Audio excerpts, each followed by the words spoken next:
Amazon has been trying to kill Walmart for 20 years. It has more money, better technology, smarter engineers. It basically invented the modern concept of online shopping and turned it into a $2 trillion empire. And somehow, Walmart is winning. Not surviving. Not hanging on. Winning. It's attracting customers Amazon can't reach. It's solving problems Amazon spent billions trying to fix and failed. And it's doing it using something Amazon will never have. 5,000 physical stores already sitting in nearly every corner of America. Here's why that's actually not as surprising as it sounds, and why the next 5 years of this fight are going to reshape where every single one of us spends our money. The scale problem. First, you need to understand just how big Walmart already is, because that size is both its greatest strength and its biggest problem.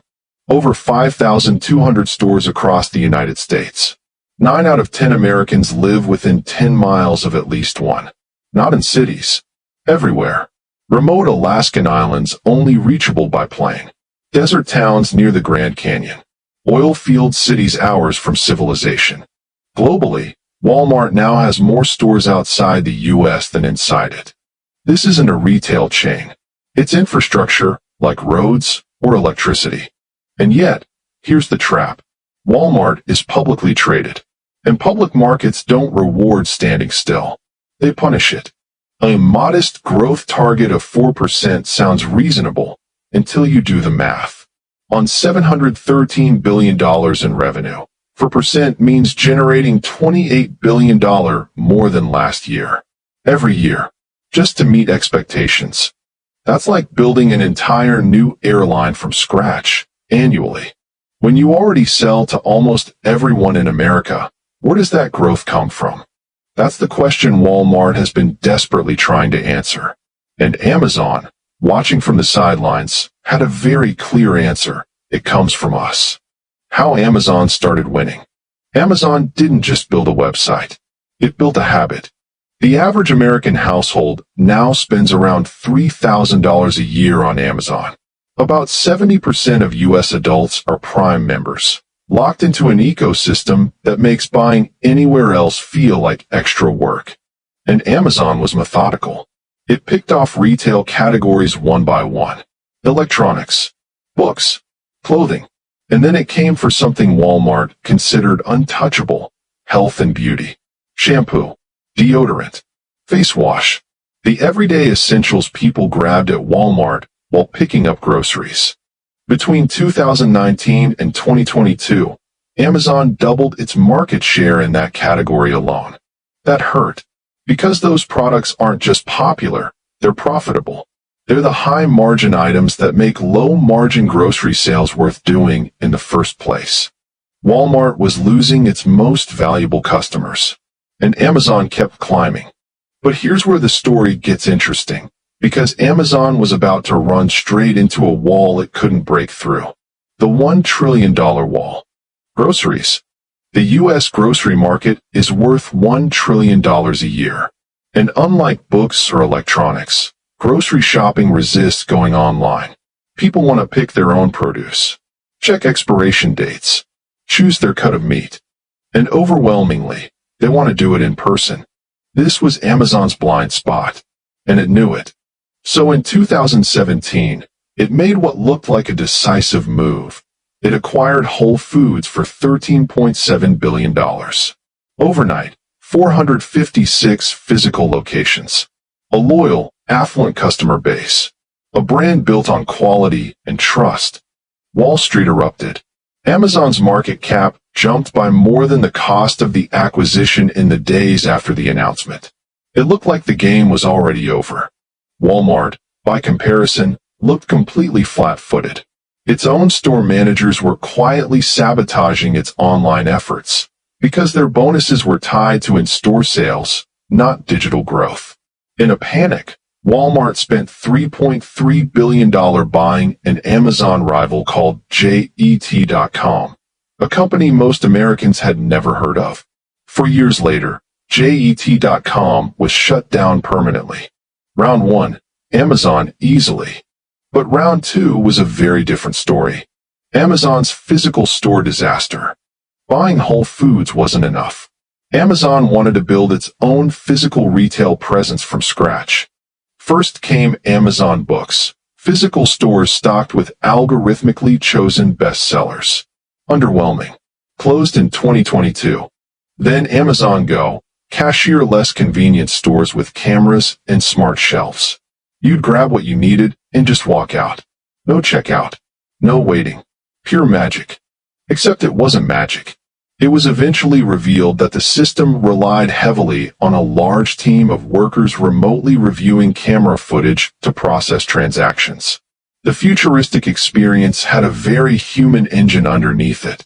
Then came Amazon Fresh, full-size grocery stores with smart carts that scanned your items as you shopped. The most ambitious bet of all. Earlier this year, Amazon shut down all 57 Fresh locations and all 15 Amazon Go stores, sometimes with only days of warning to staff.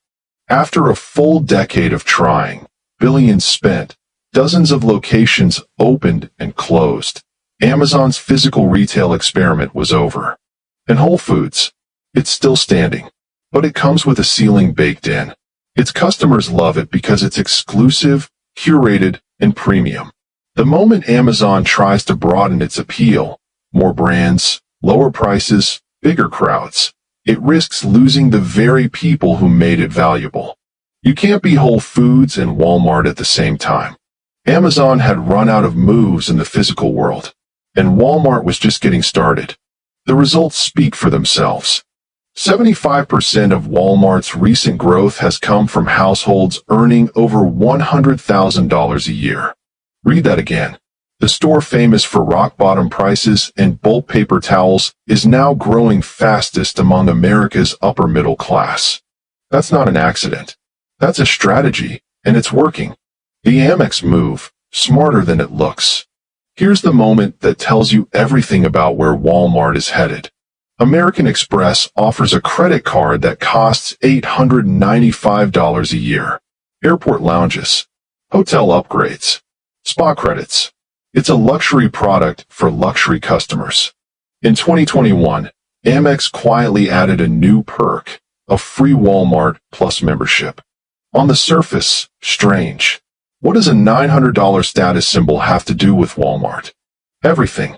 High earners don't avoid Walmart because of the prices. They avoid it because they don't have time to wander a supercenter. But they absolutely need groceries.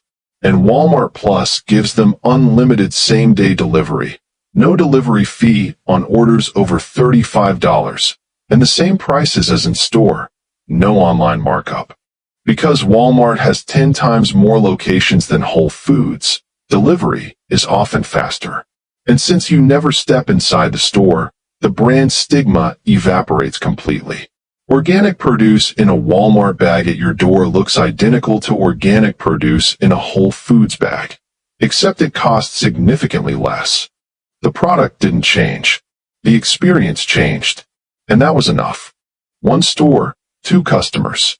Here's what makes Walmart's position uniquely powerful, and what Amazon simply cannot replicate. Walmart can serve two completely different customers using the exact same building. Lower-income shoppers come in person for prices nobody else can match. Higher-income shoppers order from their phones and never see the inside of a store. Both are served by the same supercenter. Amazon can't do this. Order a coffee machine and some groceries from Amazon at the same time. The coffee machine ships from a warehouse. The groceries come from a Whole Foods. Two separate deliveries. Two separate shipping costs. No efficiency. Same order from Walmart. Everything leaves from one location. This matters enormously because grocery delivery is expensive. It costs retailers roughly $10 per delivery order. To break even on a $35 grocery order, you need a 28% margin. Supermarkets typically operate on 1 to 3%. The math is brutal. Unless you're also selling vitamins, cleaning products, and a new coffee machine in the same cart. Then suddenly the numbers work. And that's exactly what Walmart is engineering. Once high-income customers start using it for grocery delivery, The app becomes the natural place to buy everything else, pulling spending away from Amazon, one cart at a time. The invisible invasion. There's one final move in Walmart's playbook, and it's the boldest one. For decades, major American cities kept Walmart out. No locations inside San Francisco, Boston, Seattle, or New York City.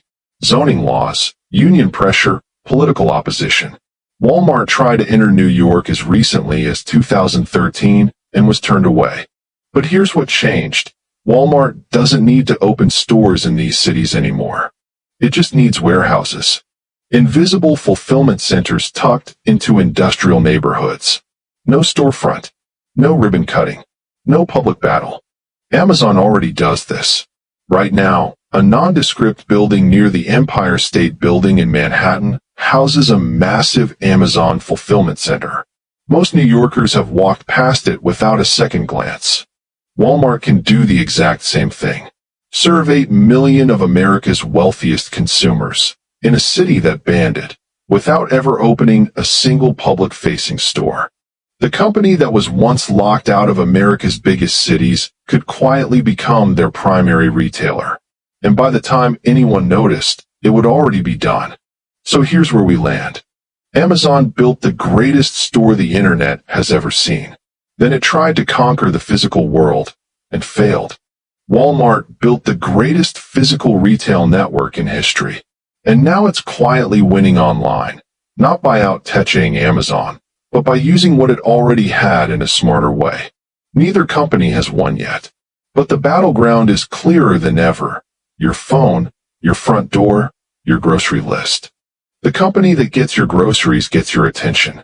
The company that gets your attention gets everything else you buy. For 20 years, everyone assumed Amazon would eventually make Walmart irrelevant, the way it made Borders, Toys R Us, and Sears irrelevant. Maybe, but Walmart just found something none of those companies had. A reason for rich people to care. And that changes everything. Subscribe for more such videos.